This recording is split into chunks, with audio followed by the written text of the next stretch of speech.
شیر اور خرگوش۔ ایک گھنے جنگل میں ایک شیر رہا کرتا تھا۔ وہ تمام جنگل کا بادشاہ تھا، لیکن وہ بادشاہ جیسے پیش نہیں آتا تھا۔ ہر دن بے رحمی سے جنگل کے جانوروں کو کھا جایا کرتا تھا۔ شیر کے خوف سے جنگل کے جانور چھپ جایا کرتے تھے اور خود اپنی بھوک و پیاس کو مار کر سخت مشکلات سے دوچار ہونے لگے تھے۔ اس طرح کچھ دن بعد جنگل کے تمام جانور ایک مقام پر جمع ہوئے اور شیر کے شر سے محفوظ رہنے کے لیے سب مل کر رائے مشورہ کرنے لگے۔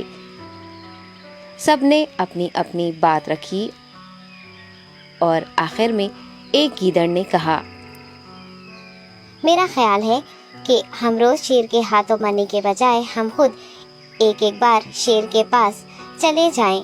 اس طرح روزانہ شیر کسی ایک کو کھا لے گا اور ہم سب اپنی اپنی باری سے چلے جائیں گے اور بلا خوف و ڈر سکون سے زندگی گزاریں گے۔ گیدڑ کے مشورے پہ تمام جانور رضامند ہو گئے۔ ایک بندر نے کہا، ٹھیک ہے، تمہاری بات بالکل درست ہے۔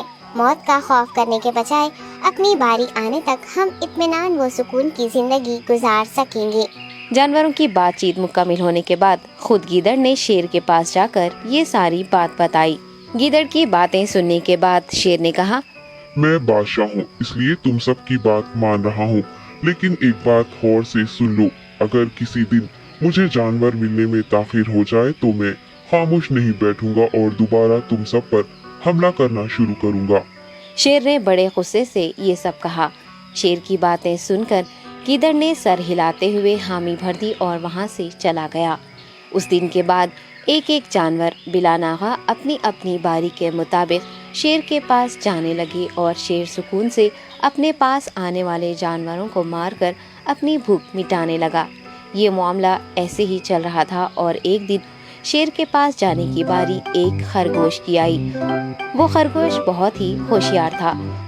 اسے شیر کے پاس جانا منظور نہیں تھا اور اس نے اپنے ساتھی جانوروں کو بے رحمی سے مارنے والے شیر کو سبق سکھانے کی ٹھان لی اور ایک اچھی تدبیر نکال کر آہستہ آہستہ شیر کی گفا کے پاس پہنچ گیا۔ تاخیر ہو جانے سے شیر کافی غصے میں تھا اور خرگوش کو دیکھ کر غصے سے کہنے لگا، میں نے تم سب کو پہلے ہی کہہ دیا تھا، دیر ہو جائے تو میں خاموش نہیں بیٹھوں گا۔ تم نے وعدہ خلافی کی ہے، اس لیے میں جنگل جا کر من چاہے جانور کا شکار کر کھا جاؤں گا۔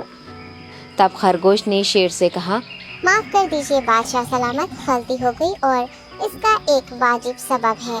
اطمینان رکھیے، میں بیان کرتا ہوں، آپ سنیے اور اس کے بعد آپ آرام سے مجھے مار کر کھا لیں۔ شیر نے پھر غصے سے کہا، وہ کیا بات ہے، جلدی بتاؤ۔ خرگوش نے کہا، بادشاہ سلامت، میں آپ کے پاس آ رہا تھا اور راستے میں مجھے ایک شیر مل گیا اور مجھے مارنے کے لیے آگے بڑھنے لگا۔ میں نے آپ کی بہادری کی بات اس شیر کے سامنے رکھی، لیکن وہ شیر آپ کے بارے میں بہت برا بھلا کہنے لگا۔ یہ سن کر میں نے غصے سے کہا، تم ہمارے جنگل کے نہیں ہو، ہمارے بادشاہ کے بارے میں ایسی باتیں مت کہو۔ یہ سن کر وہ شیر مجھ پر حملہ کرنے کے لیے تیار ہو گیا۔ یہ دیکھ کر میں نے کہا، تم مجھے مارو گے تو ہمارے بادشاہ تمہیں ہرگز نہیں بخشیں گے۔ تب اس شیر نے کہا، تمہارا بادشاہ میرا کیا کر لے گا؟ میں نے کئی ہاتھیوں کو اپنے پنجے سے مار گرایا ہے۔ تمہارا بادشاہ ہو یا کوئی اور ہو، میرے ہاتھوں بچ نہیں سکتا اور میرے سامنے کوئی ٹک نہیں سکتا۔ میں اسے ختم کروں گا۔ یہ سب بدتمیزی کرنے لگا۔ میں نے اس شیر سے کہا، تم ہمارے بادشاہ سے آ کر بات کرو۔ تب اس نے فخر سے کہا، میں کیوں آؤں؟